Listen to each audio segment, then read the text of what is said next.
Hello children, welcome back to Uma Talks, and here I am with the NCERT answers of the second chapter of Hornbill. We are not afraid to die if we can all be together. Okay, so the answers of that particular chapter. So let us begin. The first question, list the steps taken by the captain. Answer, okay, we have to answer in 2 points, that is to protect the ship when rough weather began, and second to check the flooding of the water in a ship. Yes, answer is for the first part. In order to protect the ship from rough weather, the captain decided to slow it down. So he dropped the storm jib and lashed heavy mooring rope in a loop across the stern. Then they double fastened everything and went through their life raft drill. Okay, and the second part, Larry and Herb started pumping out water. The captain stretched canvas and secured waterproof hatch covers across the gasping holes. When the two hand pumps blocked, an electric pump short-circuited. He found another electric pump, connected it to an outpipe and started it. So this is the answer to the first question. Second, describe the mental condition of the voyagers on 4th and 5th January. On January 4th, the voyagers felt relieved after 36 hours of continuous pumping out water. They had their first meal in almost 2 days. Their respite was short-lived. They faced dangerous situation on January 5th. Fear of death loomed large and they were under great mental stress.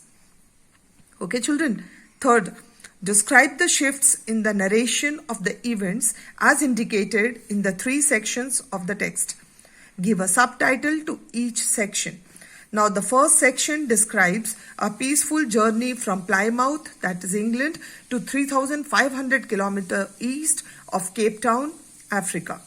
The narrator is relaxed and full of confidence. As the weather deteriorated, they faced gigantic waves.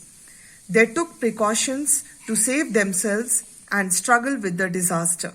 The narration becomes grim, but it exudes the fighting spirit, confidence, and strong willpower.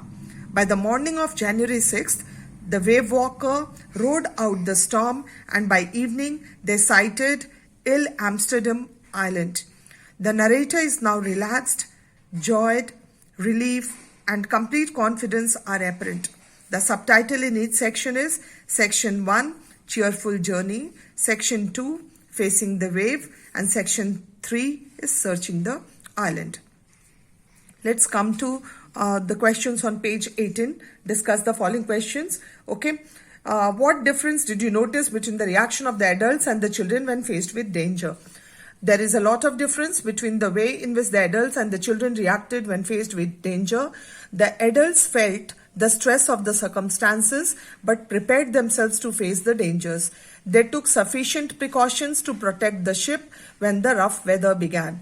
They equipped everyone with lifelines, waterproof clothes, and life jackets. Harry and Herb worked cheerfully and optimistically for 3 days, continuously to pump out water from the ship.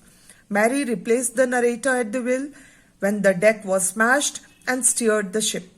She also served them meal after 2 days of struggle against all odds.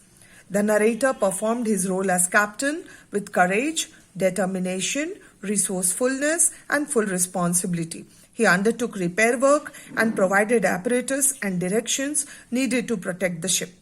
He also helped in steering the ship towards the island. The children suffered silently and patiently.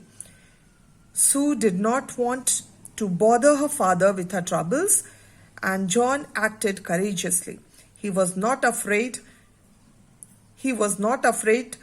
to die if all of them perished together. Okay, all of them died together. Yes, let's come to the second question.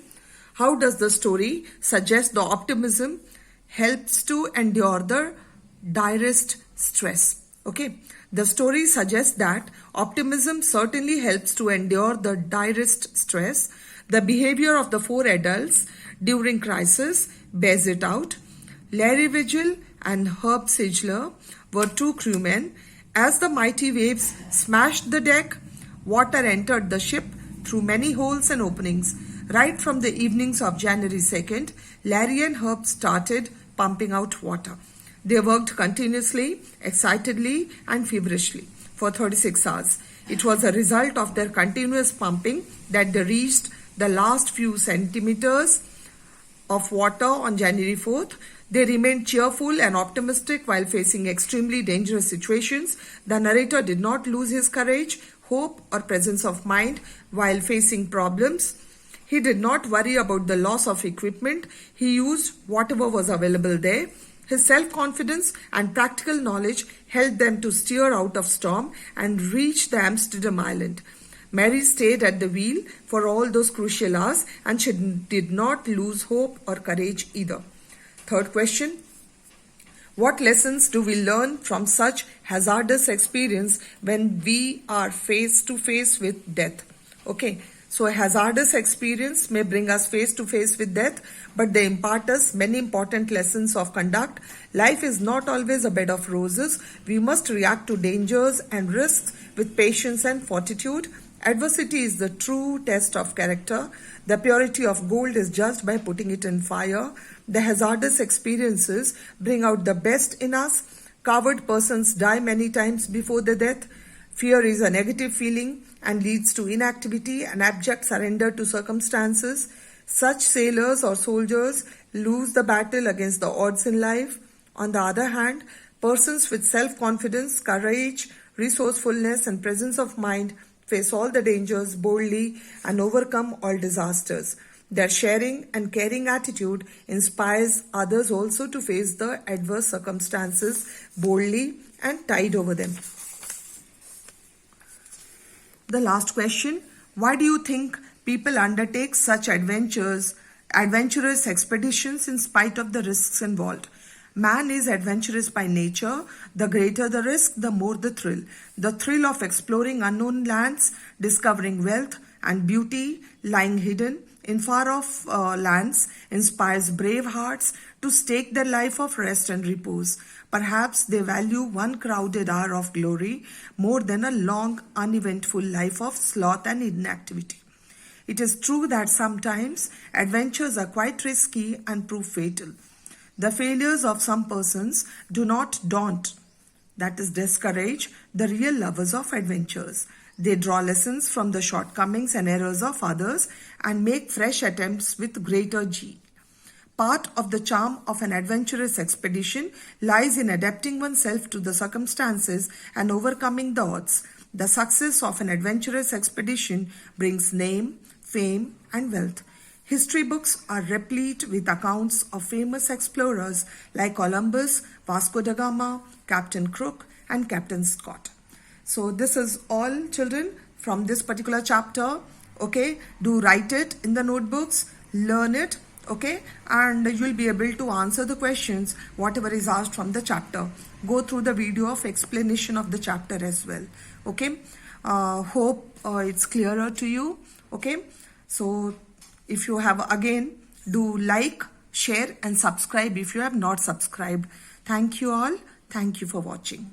Thank you.